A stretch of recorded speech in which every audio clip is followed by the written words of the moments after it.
Hürmetli vatandaşlarım, leksimizi devamlaştırıyoruz.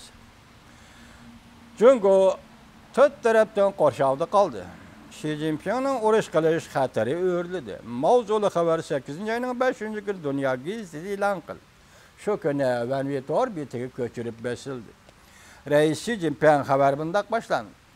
Reis Xi Jinping azatlık armiya kurulğanlığının 90 yıllığını hatırlap ötküzgen paratonu sözlep bundak görsetdi. Çünkü armiyasının şençi var. Belki iktidarı var. Barlık düşmanını mağlup kıldı.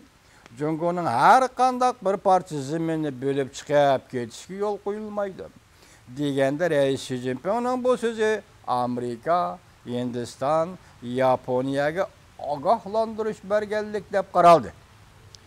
Cungo'nun yaşar vaxtki 8. ayının 1. günü eğer bugün keçe uruş bolsa, bizden armiyimiz çıkıp çokum g'alba qiladi.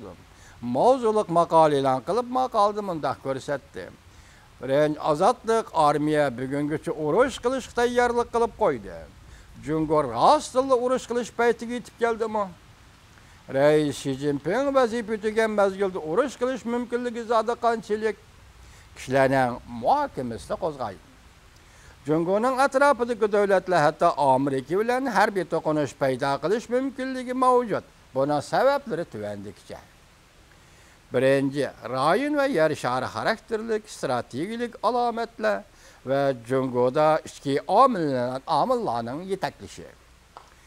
2013 yıldan başlayıp Xi Jinping siyaset yürgüzgenden beri devletini küçeytiş ve milletini güllendiriş nişanını toxtamayı ta'kidlab geldi. Cungo'nun dünyada derceden taşqırı devletke ayrılışını ümit kıldı. Mana hem iş, mana müşahidetin başına hürmetli vatandaşım. Reis Xi Jinping diplomatiya sahasida kuchli tadbirlarni qo'llandi. Masalan, Janubiy dengizda Aral yasadi. Aeroport yasadi, strategik baza qurdi. Sharqiy dengizda Yaponiya bilan Senkaku Aralini talashda atish qildi. Tayvan bo'g'izida harbiy kuchni ko'z-ko'z qildi. Bu harakatlar atrofdagi davlatlarning andishlarini qo'zg'ab, Jungoni jiddiy va kaskin qo'rshovga elishga keltirib chiqadi. To'qinish ve aralashış yüz berdi. Jungo devlet içinde haddidan ziyade örülgen milletçilik kayfiyatı, Jungo'nun geopolitikalik talaş tartışlarda texmi qattiq gavdlandi.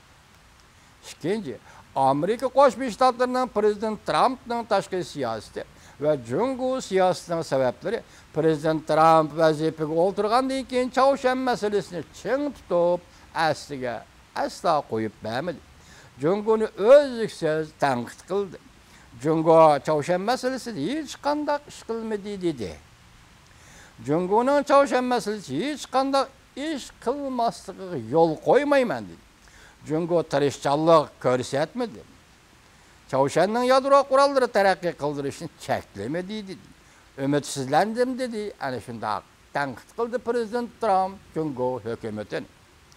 Prezident Trump yani bundaq ko'rsatdi.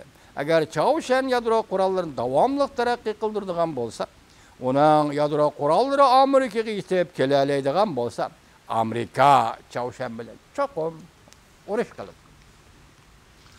Amerika Tinch okean qo'mondonlik shtabining qo'mondoni Swap 7. ayning 27. kuni agar Prezident Trump buyruq tushirib, Jungoga yadro qurollari bilan zarbar desa, buyruqqa amal qila olamsan deb muxbir savol qo'yganda, general Swap bundoq javob berdi. Javob cho'qim. Shunda buyruqqa amal qilaman dedi. Butkul Amerika armiyasi ofitserlari prezidentga sodiq bo'lishga 3 xil armiya qo'mondoni prezidentga sodiq bo'lishga qasam bergan. Üçüncü, Yaponiya, Tayvan, Hindistan, Vietnam qatorliq davlatlar bilan Jungo o'tirishga to'qinish, Tayvan bo'g'ozi, Tayvan-Jungo munosabati yomonlashib ketdi. Navbatda Hindiston chegarada Jungo bilan tirkishyapti. Vaziyat o'rlayapti. Ikki taraf chegaraga askar to'playapti. To'qinish darhol yuz berish oldida turdi. Chavshan masalasini Janubiy dengiz, Sharqiy dengiz masalalari ichida Tayvan masalasi Jungo için aytganda eng muhim masaladir. vaziyat o'zgaryapti. Jungoning kuchi va harbiy kuchi eshiyotir. Boshqa davlatlar andisha qilyapti. Qaytarib zarba beryapti.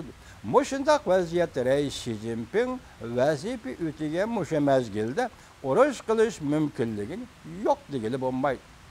Endi Jungo o'rnida yetib o'zini samritiveradigan Jungo emas deyildi xabar.